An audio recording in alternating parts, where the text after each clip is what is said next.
Okay, podcast starts now. Wow. Hello, every boy around the globe. Wow. Every boy only? Yeah. So I was gonna say you were gonna say boys and girls, and then you didn't want to be exclusionary, I thought, oh well, that's exclusionary. So I thought, okay, well, let's double the exclusion. Let's Yeah. be more exclusionary. But also, actually, if you just say hi boys or hi girls, people assume you're talking about everyone. If I walk in a room and I'm like, hey girls, no one's gonna be like, actually, some of us are male identifying. Like everyone's gonna be like okay with it. But if you say boys and girls, that's a problem. Yeah, that's a problem. You're creating a binary. So you know, people always say stop saying hi guys exclusionary. Just say hi boys. What's up, boys? I actually think that's very comforting. Yeah, I bet everyone I agree. hearing that feels very comforted. I mean, anything that infantilizes me in any way, I'm like, finally. I know. Sign me up. Truly. I am just a boy. We need to stop stigmatizing the concept of infantilization. It should be celebrated more. It's a coping mechanism. Actually, I would love it if my boss at work was like, how's it going, little fella? Oh, is today really, really hard? Yeah, literally. Sometimes I do need that. I mean, that would be so deeply helpful. I know. Why can't everyone be my mom? I know. We're so bad at like being adult men. Yeah. Well, it's because we're cancers. I keep waiting for the moment where it snaps in and I'm like, okay, I'm an adult man now. And I act like this. Technically, we came to LA for like Yes, a for comedy work. event. And Work. it's like, okay, I'm doing Yeah. a work trip. I'm doing a work trip. And I keep saying it to myself in the mirror, being like, okay, You're crying in the mirror. Work. I'm doing at a work trip. You will sell this house. Exactly. It's very, you will sell this house. And I don't feel it. I'm still Yeah. like, I'm a boy. Do you know what actually made me feel it? What? My mom is visiting, as everyone knows, and I am buying us theater tickets. I am the one purchasing the theater tickets to take her in the city where I live. Huh. And that felt pretty adult. Which is weird that you want to be the adult with your mom, the one person who actually is your mom and can infantilize you in a like loving way. Yeah, well now it's like I'm the captain now. I am the mom now. She comes and I'm like treating her like a child. Yeah, I'm like, go to your room. Maybe you need to stop expecting your work people to infantilize you and let your mom infantilize you. Like she's the one person I'm not allowing to infantilize me. Wow. Can you believe this is our last day, my last day in LA, but also our last event in our week of events? Yeah, it's been a huge, big week of events. Yeah, it's really great for everyone listening at home that this is a third episode where they will hear about that. Yeah, they're going to be like, we get it. We get it. They're You like, spent a week in LA. They're like, this is the Hamptons all over again. Yeah. The way that us going on a weekend-long trip became a 4-month arc Truly. in our podcast was You'd think anything eventful happened on that trip. Not really. We just like made dinner twice. Yeah. Yeah, but this it's up there with that. No, I do think, and I said this last night, I think the moment you get on that airplane back to New York City, I'm going to have an emotional crash because we have become I know. each other's support systems I here. don't think I've ever felt that way with anyone since truly being like a child and being like in the same house with my sisters. I'm like, the way we have spent every second of the last week together. Yeah. It's crazy. It's unhealthy. Yeah. And yet it feels really good. Yeah, totally. We're very respectful of each other's space and time. It's kind of crazy. Yeah. Can't say that for everybody. Say that. So who is the most disrespectful of your space and time in your life? Go. Wait, we have to address one thing. Last night when that waitress explained natural wine to us, we were like, do we not look like we're from a major metropolitan area? George, thank you for using our platform to dox a worker. I actually, by the way, we tipped very well. But I was truly shocked because I was like, I was asking like normal, I was like, can we see a wine list? And she's like, so the way it works is we have natural wine. And it's a little different than other kinds of wine. I mean, it's obviously like a little, it's some of them are sweeter, some of them are funkier. And funkier, what that means is it's kind of like a different flavor palette. And then she goes, you know what, my favorite is skin contact wine. So I can kind of explain. It's kind of like halfway between a white and a red. And we were like, abort. Like, and we were looking at what we were wearing and we were like, do we look like we're from Alaska? Yeah, we definitely, it was like, no, we're Am I Sarah Palin? We're giving New York. I know, we looked like fine. We were two cool gay guys. We were two cool gay guys. We were dressed to the nines, snatched to the goth. yeah, we were wearing full makeup. Head to toe Balenciaga. We were literally both dressed like Julia Fox. Yeah, we had cutouts everywhere. Cutouts everywhere. You could see all our genitals. Yeah, but our like tummy was covered. Yeah. And, no, I did think I was kind of confused. I was like, is this like the manager has yelled at them and made them say everything about the wine, or is it more like it's her first day? You know what? Maybe it is. What? Maybe actually natural wine culture is bigger in New York, and we know more about it than Angelinos. And so they were like, talking down to us because they thought we were so cool looking that we were from LA and worked in the industry.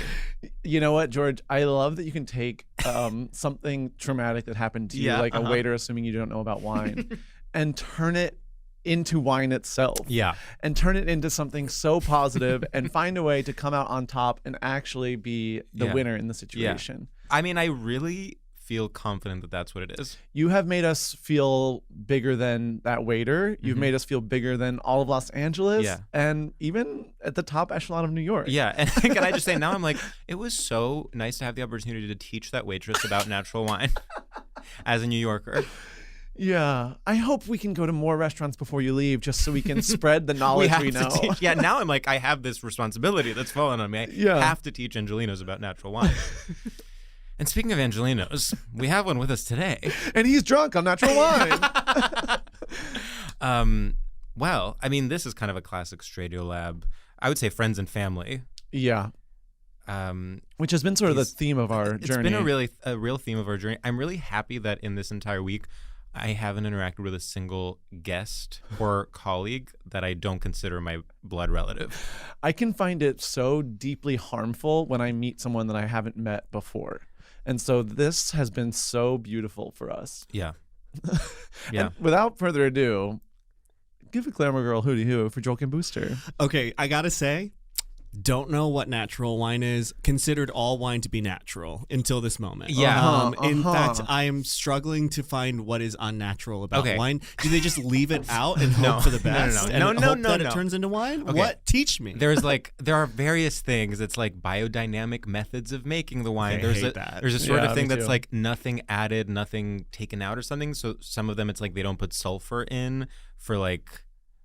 Of course, people listening that are actual natural wine freaks are like literally losing their minds, throwing up. I'm like almost positive no one who listens to this podcast is you'd be surprised. There's somebody at home right now in their beautiful $2,000 couch shredding their New Yorker out of anger. Yeah, you know, we haven't discussed piss versus cum wine on the pod. Oh my God. Should we? You hate when I bring this up. No, I don't hate when you bring it up. I'm just like, is it?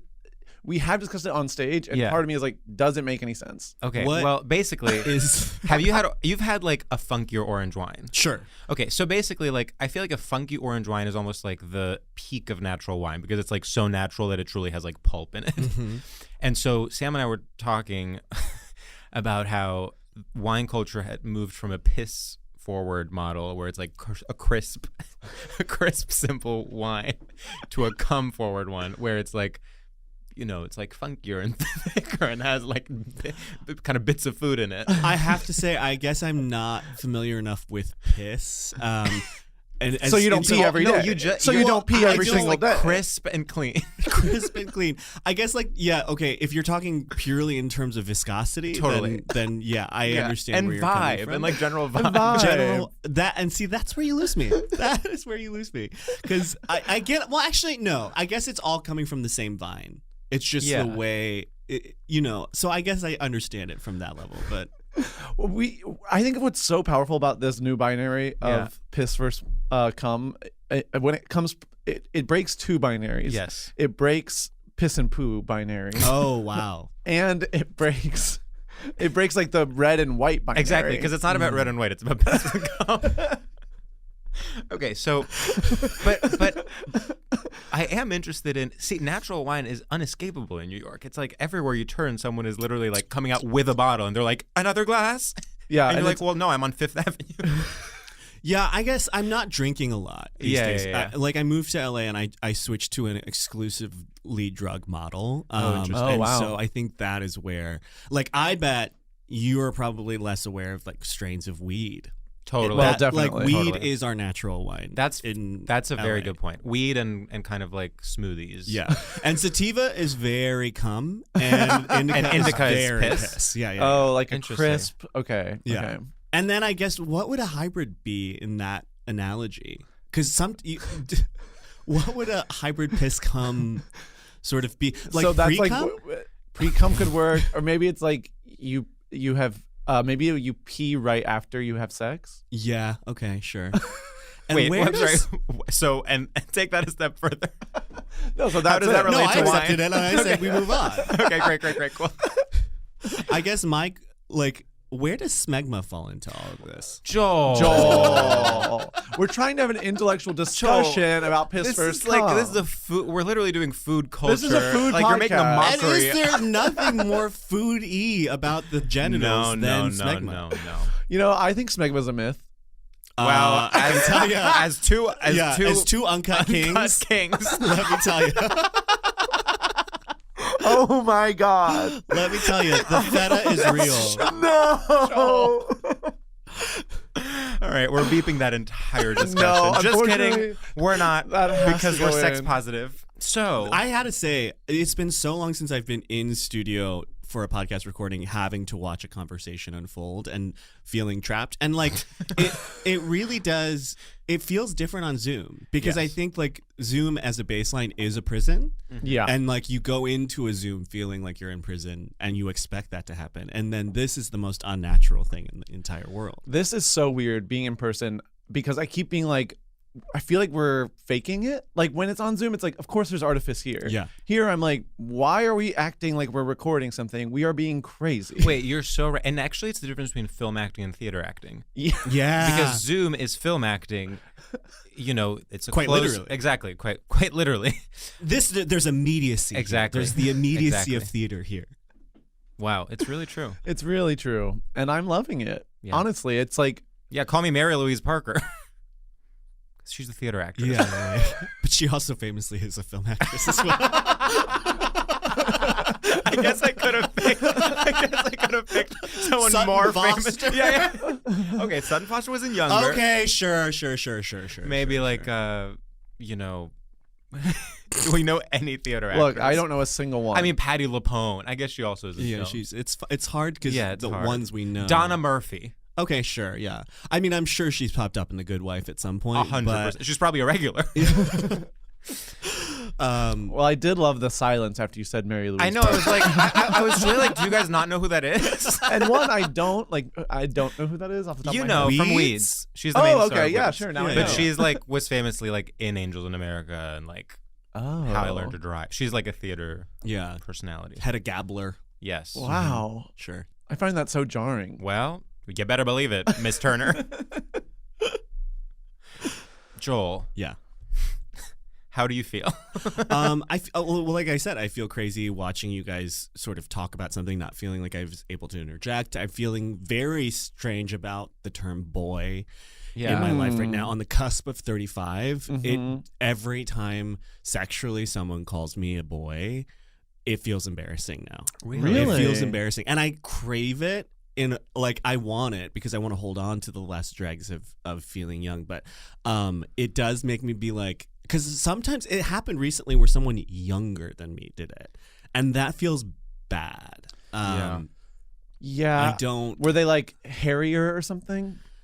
Great question. No, Because I'm trying to paint a picture. no, Because totally, if I totally. met someone that was younger than me, but they were hairy and like presented more dad-like, then I would be like, sure, you can call me boy. No, there was nothing dad-like about this person. I think it was just a power play, and it just made me feel, I don't know, very strange, not in my body. Because I just like, I feel, but the fact is I feel more and more boy the older I get. I just don't want to accept it, I guess. Wow. So you would not have liked it if the younger person called you like daddy? No. See, I'm not there yet. I'm not a boy, but not yet a dad. Yeah. I mean, we've talked about this a lot actually, where it's like sometimes a 45-year-old gay man is younger than a 35-year-old Oh, gay absolutely. Yeah. And I would say the dichotomy between the generational gap, I would say like Gen Zs feel closer to daddy to me than most millennials feel closer. man. Yeah. Yeah. you know, well, a big stunted. part of millennialhood was being infantilized. Yeah. And accepting that would be your life And forever. it's so crazy because Gen Z is like trying to preemptively be older, but they don't understand that to be old is to be a millennial, and to be a millennial is to be young. So it is sort of a snake. Wow, that is so true. That is so deeply confusing. Yeah, it's 'cause- like, what model of adulthood are you using right now? Because we are the model for adulthood, and all we are is infantilized. So you are baby. Yeah, they're like, Yeah. we don't want to be young like the millennials. Yeah. What am I going to do, like Harry Potter and Disney, like millennials? Oh my Wow. God. So scary. I mentioned this at the live show, but I'm not going to read it word for word. But I came across a sex profile recently that was like, I'm just tired of these damn millennials not knowing how to suck dick. And Excuse me? It's a real, like, confusing one because, sorry, go ahead. and it was just like, no, these kids these days, like, just don't want to buckle down and do the work. And it was like, wait, one, it's confusing because it's like, oh, you still think we're kids? Yeah. And two, How it was old like, was this person? he was like, I want to say like 45. Okay, so not that in that weird, what I read in a Slate article years ago is called the Okay, millennial alert. This my so-called life generation, because they're not quite Gen X, Yes. but they're not quite millennials. And it was like people who remember my so-called life while it was airing are in their own special Wow. generational Yeah. situation of their own. And I will say Claire Danes needs to be held accountable for that. It's the only way to have change. But keep going. That's so fascinating to me. I mean, it was so crazy because I was like, what? It was like, oh, you've lost sense of reality. Can I tell you a possible explanation? Please? This man has not changed his bio in 10 years. Mm. And so he was 35 getting bad blowjobs from people in their 20s, made that his bio, and then was kind of like, I'll leave Still it. works. It feels like such a throwback though, because like there a lot of people, their entire personality for many years was Yes. hating millennials or like thinking millennials didn't work, or the avocado toast of it all. That feels like the sex profile equivalent of a think piece about avocado toast. Yeah. It's crazy the way that over the last 5 years that switched and now people complain about Gen Z. And then you think like, okay, so we just witnessed the first version of that, and now the older we get, it's just like every 10 years people are going to complain about a new generation, and we'll all have to like get it up again to have those debates. I I disagree a little bit though. Yeah. I do find there's a reverence for Gen Z that and truly Oh, coming. because they're going to save us. Well, that, and also like we are more afraid of Gen Z than Gen X was That's afraid true. of us. That's very true. Yeah. because we were Yeah. lazy, whereas Gen Z, they're all grassroots activists. grassroots, and like we're like it is this thing of like I think they're cooler than we were, and I don't Sure. think Gen X considered us cool. I think we were, No. well, millennials were deeply like corporate. And compared corny. To, I mean, and again, corporate they're and like- corny compared to like Gen X that Yeah. was like fuck No, jobs. they like and, love Obama and Harry Potter. Yeah. Well, and also I feel like, and I could be completely wrong about this because I just wasn't alive. I haven't been alive long enough, but like it does feel like millennials, we were the first one with a generational identity in like pop culture in a really specific way. Like, yes, like the generations have always been named. Like we knew of the greatest generation and the Yeah. boomers and Gen X and all of these things. I guess maybe Gen X. Gen is- X, like Gen X was Reality maybe the Bites. first I one. feel like Gen X was very like Fight Club, Reality Bites. Like Yeah. all these movies were like defining yeah. Gen X. Yeah. I guess I'm wrong. I take it back. But it does feel like it's now become like a thing like that we really like hone in on. Like Yeah. I was never aware of my like in high school in the way that like Gen Z understands that they're Gen Z. 100%. I did not Totally. understand Yeah. that I was a millennial. Yeah. I didn't understand I was a millennial until HBO's Girls. Yeah, I never felt a kinship with other people my age, like, and we're all like against the people that are 10 years older than us. Yeah. Right. Yeah. Well, everyone's dumb and we're smart. Should we do Yeah. our first topic? Let's or do a it. subject? What's it called? Segment. Segment. Wow. Well, everyone's dumb and we're smart. Words? Oh no, this is so hard. We're brain dead now.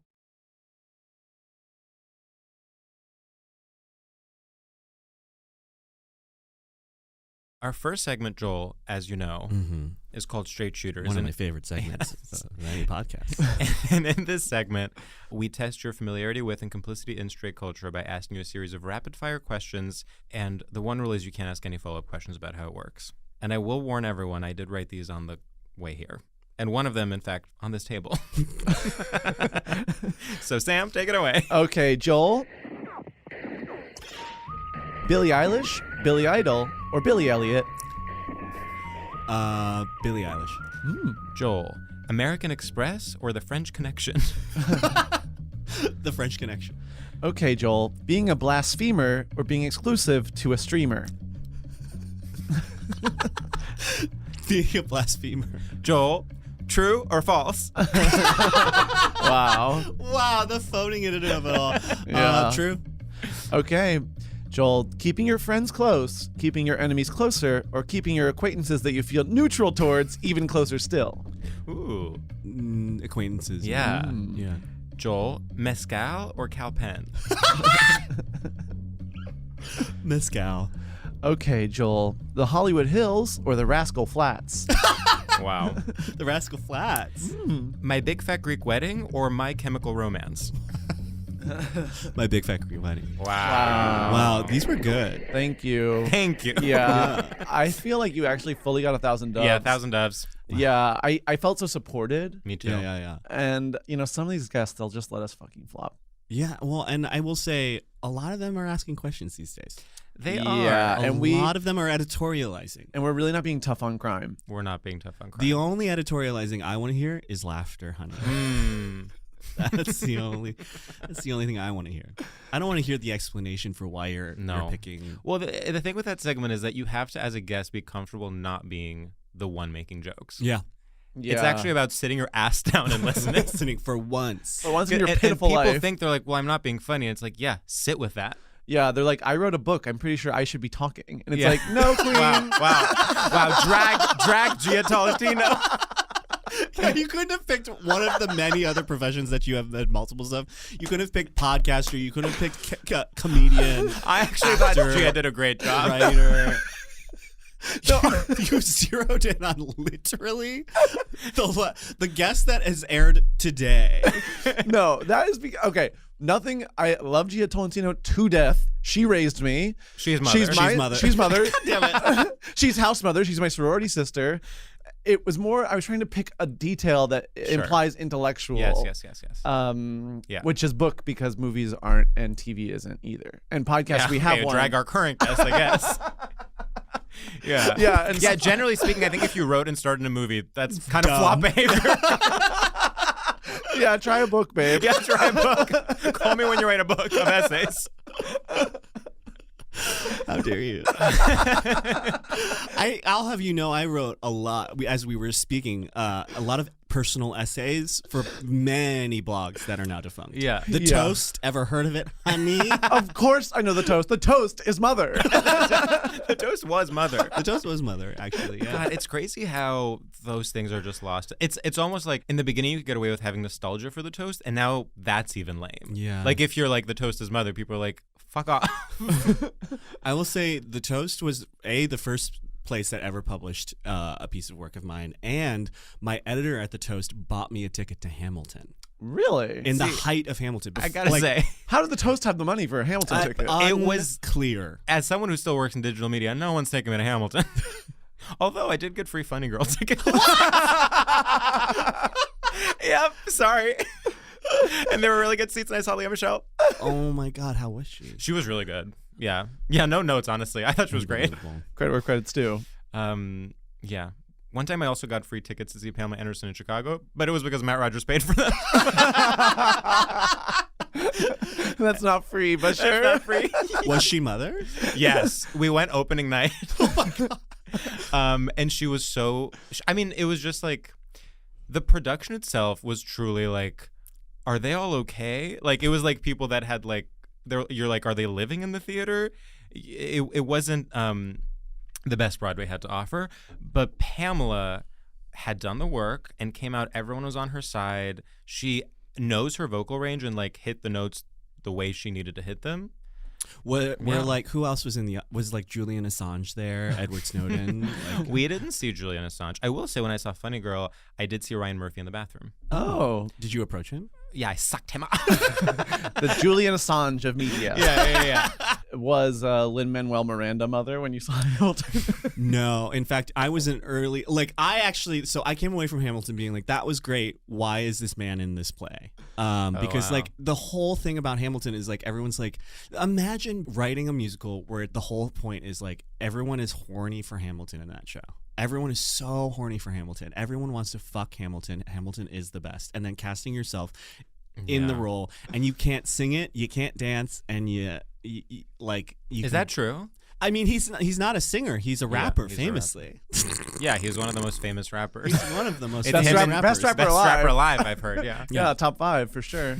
Is it hack to hate him now? Has it That's- circled back around yet? This is like the trap of the frankly the millennial trap, where you're like, well, when First you people- love someone, then you hate someone. but then it's like, yeah, but it's similar to Harry Potter. It's like, who cares about hating or loving Harry Potter? Like, you just have to move on. That feels very no, like it does feel like Gen Z, not to go back to this because this isn't the topic, but I do find that what they hate and love is very much based in what is problematic, and ours is very much based in like quality and like earnestness, and Yes. like if you're too I find Gen Z to be much more earnest as a generation and more comfortable with earnestness than we were, which is what made Hamilton such a flashpoint, I think, for in our culture, is that like if you liked it, you were lame because it's like theater culture, earnestness, etc.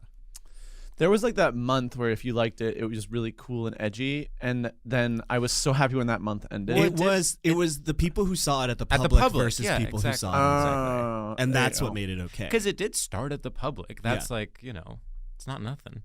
Honey, it's not nothing. I need to pee. Uh-huh. So before we jump in, Please. I love and that. keep this in. Of course, this is our favorite thing. Take your mic with you to the bathroom. Yeah. Find out what kind of wine's in there. Is he peeing or coming? Wow, George, how do you feel it's going so far? I feel it's going so well. I feel so fun. I feel like I'm on a roller coaster, and honey, I'm tall enough to ride it. Honey, I hit the height requirement. I feel we are being kind of nasty in I a way know. that's kind of fun. I know, we're being disgusting gays. I know. It's kind of nice. I mean, I don't want to lean on it ever, but I No, do of like course tapping not. into it every once in a while. Yes. Well, you have to keep people wanting more. Sure. You can't go too deep. Okay. Oh, brother. I can't believe Joel took my thing of peeing in the middle. Yeah, that's famously your thing. Oh my God, There that was he so is, fast. so fast. I guess he didn't have to be that much. Yeah. Definitely not a cum. Yeah, I guess he didn't come. You don't know how long it takes. Very cool. When Joel has sex, it lasts 30 seconds. In, out. Joel, Yeah. I think we should just get into the topic. Yeah, I think we should, because it actually, part of it is connected to sort of the dichotomies that we've been discussing about Gen Z versus Oh my God, it's so millennials. true. Yeah. It's almost like you planned it. Maybe. Maybe Oh, not. he's always writing. And this is a topic, because we got a little sneak preview. It is a multifaceted topic. It is, yeah. It's almost wordplay. Yeah. I'm almost curious as to which angle you're going to open it up Yeah. from. Well, I think we should start chronologically. Okay. Introduce the topic. The topic is the 20s. The 20s. I think the 20s are the straightest decade, and I'm gonna tee this up now. I will say both the 1920s and yes, even the 2020s. I think have both are proving to be one of the straighter decades. And I wish I would have done a little bit more research, because I could almost guarantee you the 1820s very straight as well. Yeah. They have a straight feel to them. Yeah, very straight feel to Couldn't them. tell you what happened in them, but Yeah. I can almost guarantee that. Yeah, what very was going straight. on? I mean, people were still reeling from the War of 1812. Wait. There's nothing more. Those are straight eras post-war, because Yeah. like suddenly, like you think about it, during war, it's a bunch of guys together. Jerking off. Just jerking off, doing what they need to do, get done, and all the women are at home in factories, I want to say, and Yeah. that's very gay. Yeah, butching it up. Butching it up, Rosie. You know the what happened in Riveter, 1821? 1821 was the Greek Revolution. Queen. Whoa. Need I say And more? that's Greek Independence Day, celebrating 1821. And that's straight. Yeah, they were celebrating independence from being gay. Yeah, exactly. He said, the old Greece can't come to the phone right now. Why? Because she's she's straight. gay. Okay. Wait, I have one follow-up question, which is, would you take it a step further and include one's 20s?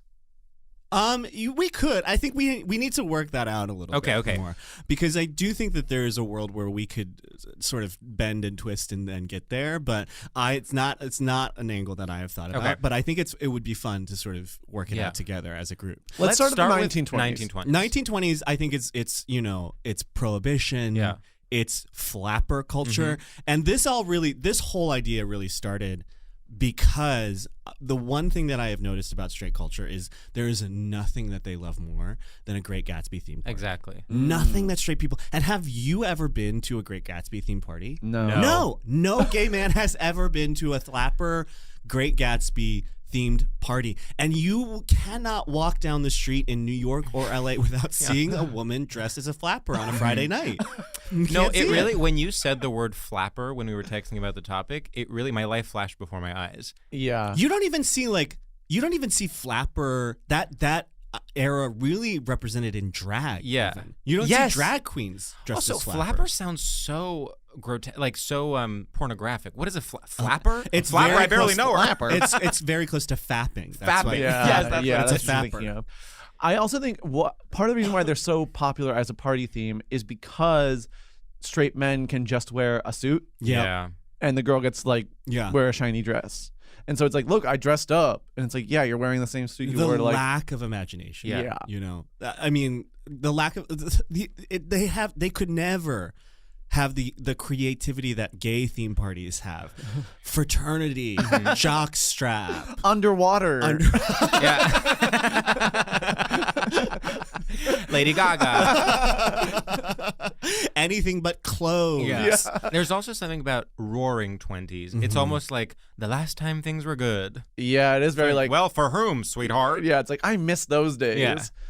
Yeah, and the thing is too, I got a lot of pushback sometimes when I talk about this because they're like Great Gatsby, and to me, Great Gatsby is nothing but straight Yes. for as long It doesn't mean that it's low quality No. necessarily, but it is a very straight. But then people like to say that there is gay undertones to the No. Great Gatsby.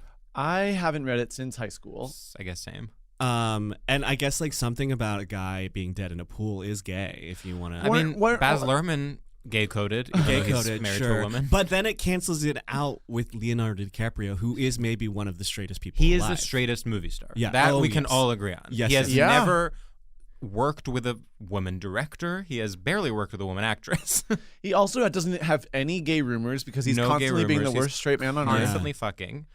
It's very like you are so safe fucking a 25-year-old as a straight man. Yes.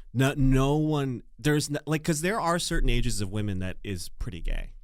Like fucking a 38. 40, yeah, I was like that is gay adjacent Yeah, to me. if you're a man having sex with specifically a 38-year-old woman, that's faggy. At any age. At any age. At Yeah, any it doesn't age. matter if you're 50 or 20. Or 38 yourself. Or 38 Yeah. yourself. Yeah. Look yeah, in you're the like, mirror. maybe I'm in Remember the, yet? yeah, maybe I'm in the clear because we're the same age. Think again, bitch. So, wait, who is the gayest leading man? Straight actor. I mean Hugh Jackman. Yeah. Oh. Well, but that's literally. I guess I was like Tom Cruise. Like Okay, once again. Also sort of too literal. Yeah, no, I see what you're saying. I I'm see like, what you're saying. maybe. I guess like a Gosling, a Reynolds, Sure. one of the Ryans, Sure, certainly. sure. One of the Chris's, even like a Chris Evans is yeah. a little gay to me. you know who's always Wait, kinda- who's the Wonder Woman Chris? Chris Pine. Pine? I think Chris Pine is a gay leading man. I like that. Yeah. Yeah, I Yeah. can go with that. Soft. And I think that like Chris Pratt, obviously straight. Yes. Yeah. Chris Pine, gay. Right. Chris Evans, a little bi. Bye. Sure. But also, as we mentioned the other day, a little youth pastor energy. From Chris Evans. Evans. Yeah. I see like they all sort of give me. I guess that's true. I mean, if your name is Chris. different denomination. Yeah. Chris Yeah, exactly. Chris Evans would like share a funny meme. True. And then Like- Chris Pratt is like in the homophobic church. Yes, Yeah. he's evangelical too. Right. The house down boots. Yes. And then Chris Pine is like, what's the one where it's like Methodist. or like the Episcopal. the one that's like all that you go to like their churches and they literally have like all the symbols of all the religions. Oh, Unitarian. Unitarian. Yeah. Oh. I see that. Yeah. Yeah. Okay. Okay, so wait. So 20s. So, okay.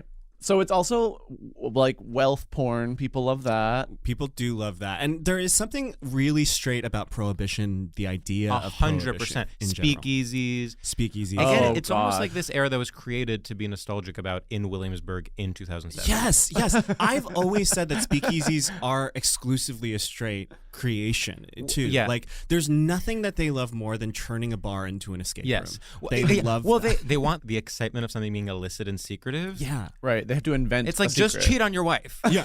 Well, and also there's just like they are always searching for a culture because there is obviously no straight culture, but like they don't have like I think I can say with like full confidence that none of us here have hobbies. We are all gay is hobby. Right. Gay is Gay hobby. My hobby is gay. Gay is my mother. gay is yeah. That's actually a drag queen track. My hobby is gay. Gay is mother. Gay. But like they're always searching for ways to like create culture for themselves, and I think like the 20s is a stand-in for that. I just went to Burning Man. And I loved it. I had an amazing transformative experience, and it was great. Our little pocket of it, but the whole time I was observing the production that straight people had to go out to the desert. Oh yeah. And put on costumes and do drugs and do all of these things just to be gay. 100%. That's it. Right. They spent years making their floats, and because I mean, when I lived in San Francisco, it was like, oh yeah, when Burning Man happens, the city is empty. Yeah. It's insane. It is just literally, and it's like so fun to see a Google project manager with white dreadlocks and head to toe Amazon just living her life. It is like that is the vibe. And there's a lot to love about it too. I don't really feel like talking about it because who gives a shit, but it is like that was when I had a real like realization. I was like, "Oh, you don't have culture." Yeah. Like or even like an outlet to be like bad. Yeah. In the same way. You need this. Yeah. No, and speakeasies do provide a safe-ish space for that. I actually don't know if speakeasies are the thing that provide it entirely. Yeah. Speakeasies are like they're like glory holes where it's like no, that's still not freedom. Totally. That's just something you're doing to get by. It's also, I mean, I know I mentioned Williamsburg, but so much of this to me, my window into it was like literally that era of Williamsburg when people were riding unicycles. Yes. Well, unicycles, it was craft cocktails. It was like forget handlebar mustaches. Handlebar mustaches. Like, literally people, and it sounds like a joke now. If you're Gen Z, you think I'm joking. People had handlebar mustaches. Unironically. One of my second hookup with a man, handlebar mustache. And you loved it. Oh, so hot. You loved it. Like beard wax. Yeah. Beard wax was like normal. You had to have it. You had to have the stuff. I didn't even have a beard. I had the stuff. Yeah, just covering your naked, hairless body in wax. But yeah, there's just something about the 1920s, and like again, like didn't do any research really. Yeah, no, just totally. came in here. Here's a question: No, when I was know. the Gilded Age? That's like the early 20th century, right? I have no idea. No. I'm gonna go ahead and say I have no idea. Should we look it up? Yeah. I Okay, guess. hold on. Sorry, I brought it up, and Or I'm maybe derailing the conversation. late 19th century. I think it was like Gilded Age 1990. when? Google. Okay, from 1870 to 1900. Okay. All right. So I wasn't completely off in that it's almost like the Gilded Age. I'm making this up. Then it crashed, and then the Roaring Twenties were like, and we're back, baby. Yeah. Or wait, Maybe no, it was it's that the it got other- more democratized. Wait, So basically, the Gilded Age was the end of the 1800s. Sure. When was the big Great Depression? Before the Roaring Twenties, I or thought it was after. The Roaring- after. Oh my the god, Roaring this is so humiliating. Because then they went into like World War One or Exactly. whatever. Yeah. Okay. Okay. Okay. Wow. Sorry, we're not history This people. is truly humiliating. Our hobby is gay. Just to be clear, I did, when I sat down to think about it, I did know the Depression was after the Roaring Twenties. It was a slip of the tongue. But in the moment, it seemed well, right. also, even just the idea that like this is the decade that we partied I know. is very straight. 100%. It's so straight. 'cause It's very college. It's like, remember senior year? yes. Oh, but Yeah, so yeah, true yeah. though. So true. They like leave partying behind at a certain point in Yeah. a way that we do not. That's true. For us, Yeah. the Roaring Twenties never stop. Yeah, it's still like, it is still going, and it will continue to go. Like post children, like the amount of gay men that I know who have children who've brought like their baby on the gay cruise is crazy. Whoa. Like that, and that is like a natural end point for a lot of straight people, I find, to stop the partying. And I just like, I don't like. I had a hookup recently where I literally went over and they were like, you have to leave by 3 because our son is coming home. And I was like, okay, Yeah. I love that. We are like really aging into, like, I now also have quite a few gay friends who have kids, and it is so inspiring that all of them are still fucking and sucking. Fucking and sucking. That is so powerful. It honestly made me feel better about the possibility of having children. I know. No, I was like, oh, nothing has to change for me. yeah.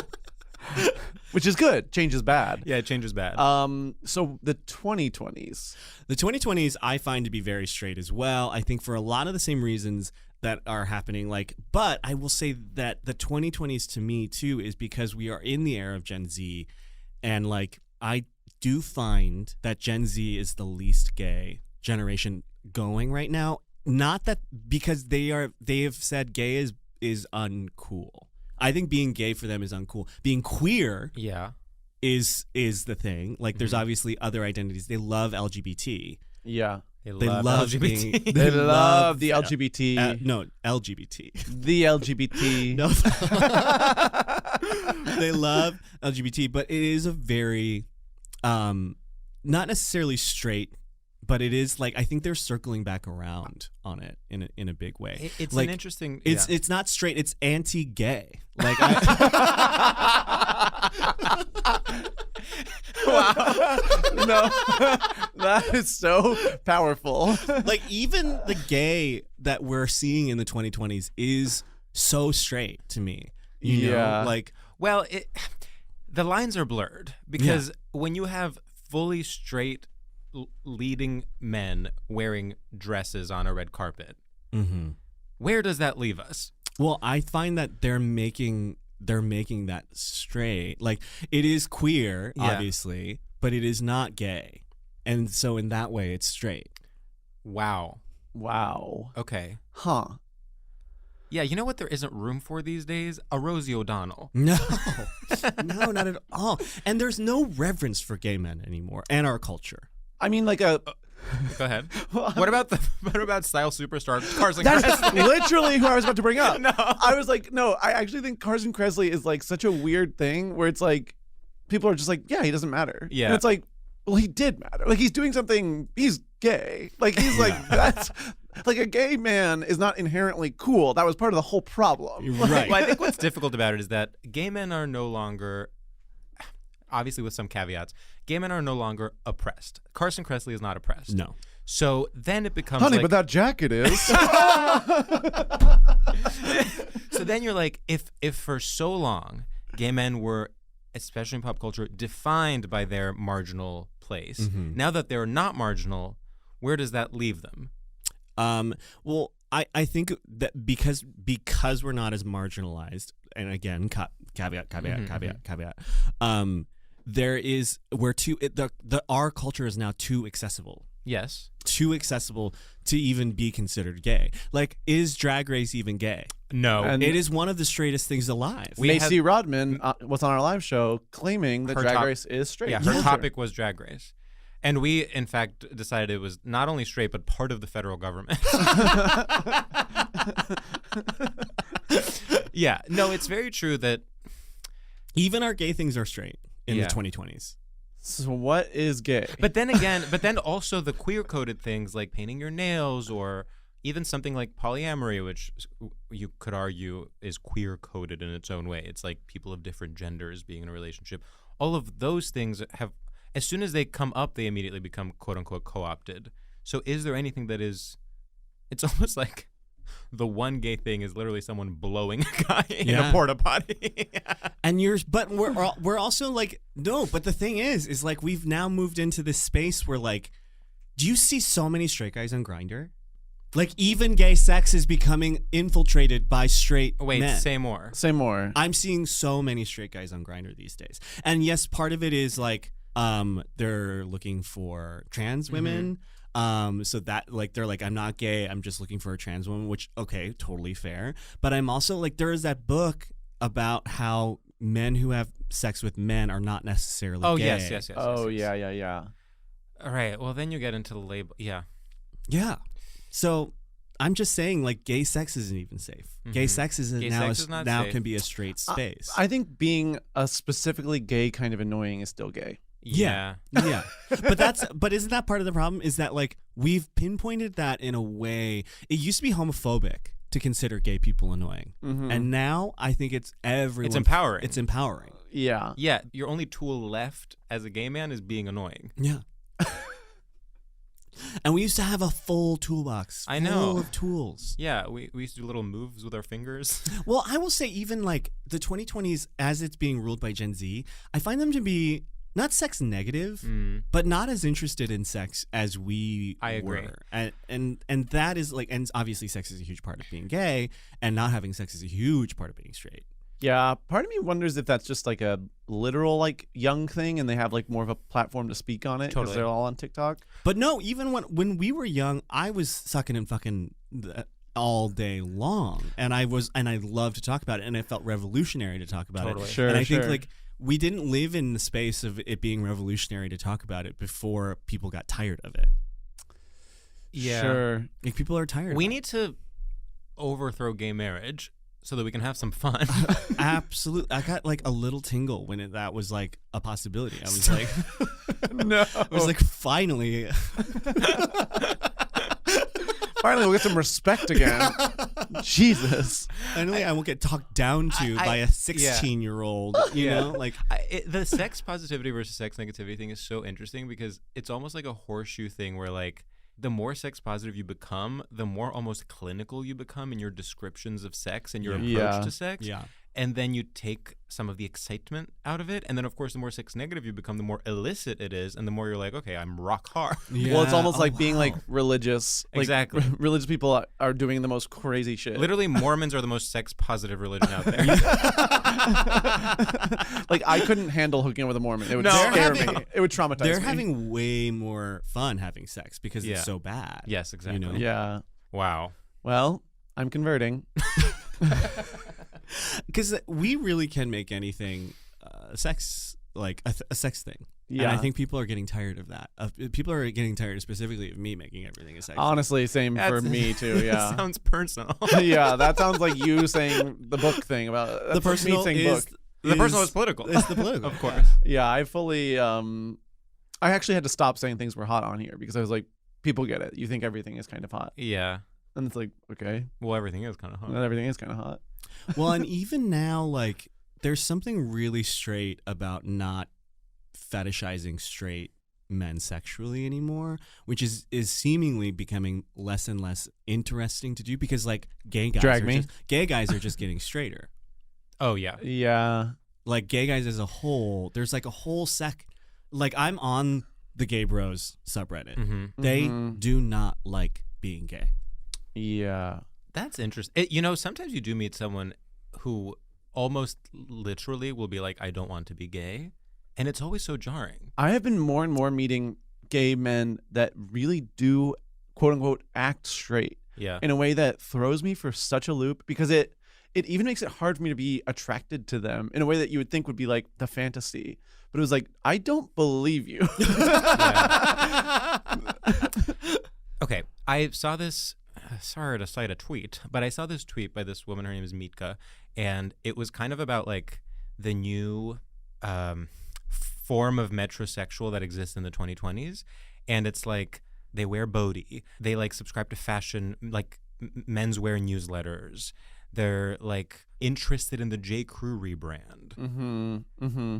And it's interesting how metrosexuals fell out. Then there was of course, Williamsburg 1920s era. And I do think it's back in where straight men have never been gayer right now. Mm-hmm, mm-hmm. I mean, it's hacked to even bring him up, but Harry Styles, Of course. you know, like is really pioneering that Yeah. gay straight guy right now. But even like Brad Pitt was wearing a skirt. I mean, When and by the way, Brad- I when- support all of this. When I'm- Brad Pitt was wearing Yeah. a skirt, it's over, honey. Yeah, pack it up. surely, we're, like, we're done. That's like the symbol of male raw sexuality. Yeah.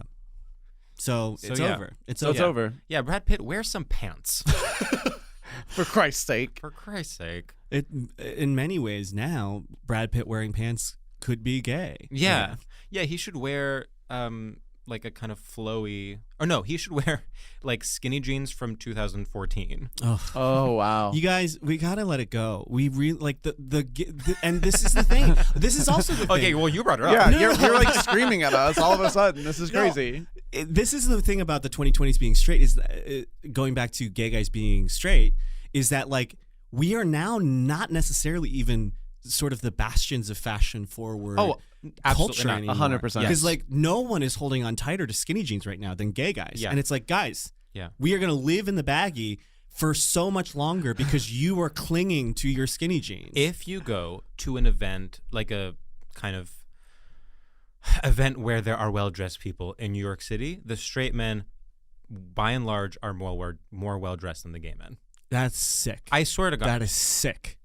I refuse to believe it. I'm sorry. I refuse to believe it. I think it sounds nice on our beautiful podcast, Yeah. but I refuse to believe it. I mean, I don't want to believe it either, but I trust George. Thank you. Someone here does. I trust George implicitly. So if George says it, it's law. It's truth. Yeah. And I know fashion.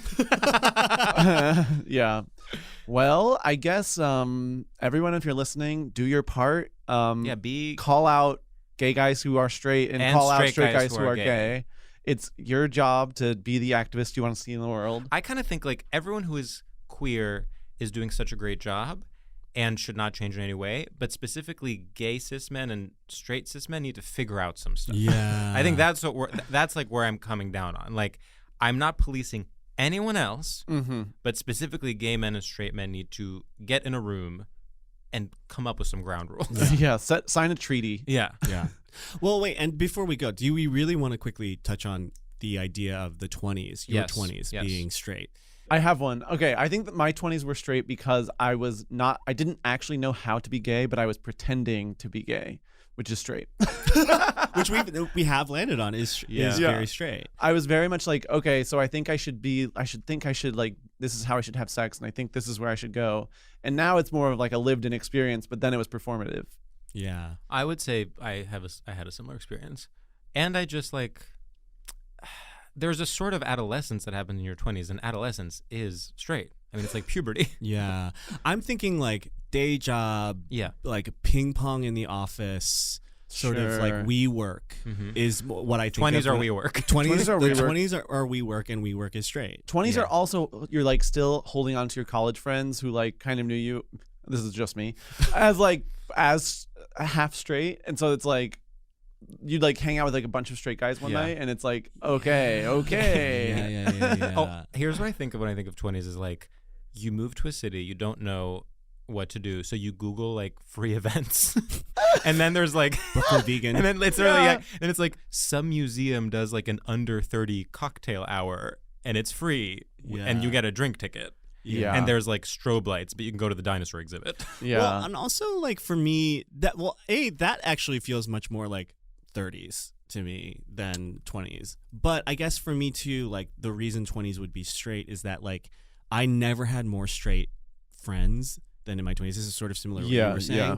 And like it wasn't until my 30s that I realized I didn't have to do that. I didn't have to see a straight person in my social circle if I didn't want to. Well, I remember when we were becoming friends in our 20s, and We it were felt surrounded by straight people. and it felt so novel to be like you, me, Bo, and Julio. Like it was like, wow, we're gay guys. This is crazy. Like I remember truly being like, wait, there can be more than one gay guy here. There can be 4 gay guys here. Yeah, and you know what? And not to get earnest for a second here, though, and not even to like toot our own horn, but I do think that we really ushered in a moment in comedy by saying for the first time, because I do think a lot of gay guys in our position before were saying, okay, there's only going to be one of us, so I'm going to be the one, and shunned other gay guys. And then it was starting to change around the time that we all became friends. Yeah. And I'm not saying that it would have happened if we weren't doing comedy Yeah. too. Like somebody else, it was just the timing was right for it to happen. But like at the time, like it did feel very novel. Yeah.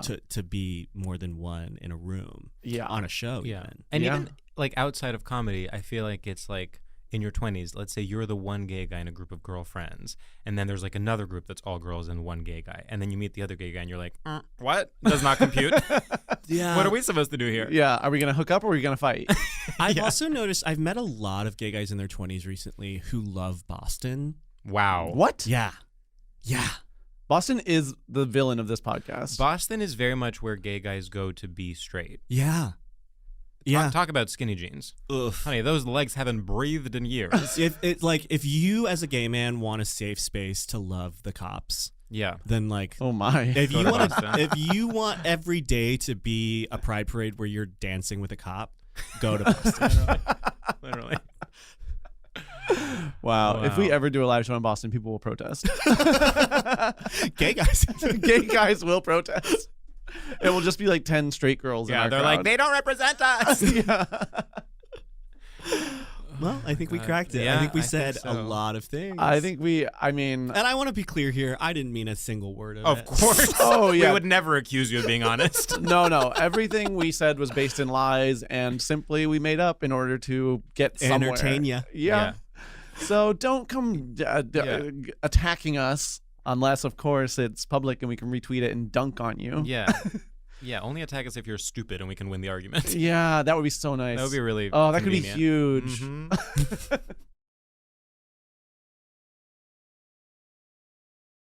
Should we do our final segment? Oh, God, I have to think of something. think we should. And I also have to think of something. I have one actually for the first time in my entire life. Let's hear it. Okay, so our final segment is called Shoutouts. And of course, you know it. We give a shout out to anything that we are enjoying in an homage to the straight tradition. And I will go first. What's up, freaks, losers, and perverts all around the globe? I love you, I see you, and I hear you. I would like to give a huge shout out to, yes, I'll say it, avocado toast. Yes, it's so hack, it's back, baby. I had it for breakfast this very morning, and I felt like I was a king. I said, why have we politicized this food so damn much? It's just food. Yes, it's a little overpriced, but at this point, they're doing such crazy shit with it, it's not that overpriced. There's basically a whole salad on this damn piece of bread, and I got an egg. That's a meal, hun. So stop attacking it. Everyone drop your guns, and let's just like eat a good food for once in our lives. Feel Australian? I think it's an Australian thing. Is it? I don't fucking know. But I love you, avocado toast. Woo! I will say Australian cafes, it is a staple of there. And I Yeah. have spent a lot of time in Australia, and it is everywhere there. So I wouldn't be surprised if it did originate in Australia. I had an Australian boss once, and he was like talking about avocado toast all the time. And I was like, so I just assumed it was Yeah. Australian. I just want to say something about avocado toast. Like, it's so interesting, or it's so weird to me that it's something that people think of as ordering at a restaurant when it's truly one of the most delicious snacks to make at home. All you need is avocado, lemon and olive oil, maybe some parsley, maybe some crushed red pepper. You put it on bread. You like crack a little egg on top, raw. I mean, it is so weird that it's been politicized. It's like one of the easiest things to make. Yeah, it's bizarre. Well, I think that's actually why, though, right? Because it's simple, so and then easy, people are paying and like then- $20 for exactly, it. Okay, yeah. fine. Yeah, it's the Yeah. the original like millennials want to buy this instead of Sure. buying a home. pay their I student guess. loans off. Yeah. Yeah. Well, death penalty to all. Okay, wait. Let me think of one. This is gonna be so good, I can tell. I know. Oh, okay. What's up, freaks and losers, and also what's up, upstanding members of society and prudes? It's huge. We're being inclusive tonight. Darling. I want to give a shout out to Elizabeth Banks's broad comedy acting career only. Elizabeth, if you're listening, I believe that you are a good director, and I believe that you're a good dramatic actress if you say so. But I'm gonna need you to go back to the drawing board and take on broad comedic roles. No one has ever made me laugh as much as you did on your episode of Curb. No one has ever made me laugh as much as you did in the 40-Year-Old Virgin. Slay. I need you to go back to basics, Christina Aguilera style, and book a role where you do physical comedy. Maybe you're wearing a dress that fits you weird, but then it's empowering in some way. You can write it if you want. You can even direct it. I'll allow it, but it has to be comedic. And I'm calling on you to do this now.